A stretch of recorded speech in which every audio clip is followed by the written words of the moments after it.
इस्लाम आबाद के रात के राहियों, रात के अंधेरों के असली हुक्मरानों से मिलो। चमगादड़। चमगादड़ सिर्फ आपके डरावने ख्वाबों की मखलूक नहीं है।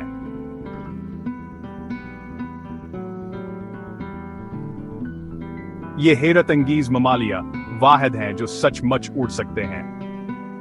और जानते हो क्या, ये हमारे माहौल में एक बहुत अहम किरदार अदा करते हैं। चमगादड़ कीड़ों को कंट्रोल करते हैं, फसलों को नुकसान पहुंचाने वाले कीड़ों को खाते हैं। कुछ अक़साम फूलों को पोलिनेट करने और बीज फैलाने में भी मदद करती हैं, जो इन्हें हमारे माहौल के लिए जरूरी बनाता है। वाकई ये कई काम एक साथ करते हैं।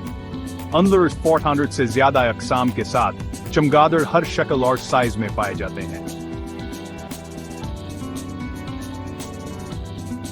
छोटे भूनरे जितने चमगादड़ से लेकर जो अंगूठे से बड़े नहीं होते, 6 फुट तक परों वाले बड़े फ्लाइंग फॉक्स तक। ये वाकई परों की जबरदस्त ताकत है और उनकी सुपर पावर को मत भूलना। एको लोकेशन।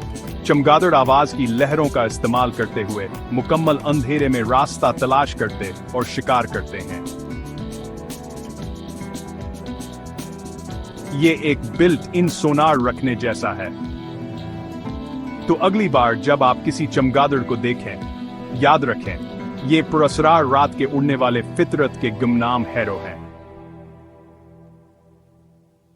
कौन जानता था कि ये छोटी मखलूक इतनी हैरत अंगेज हो सकती है।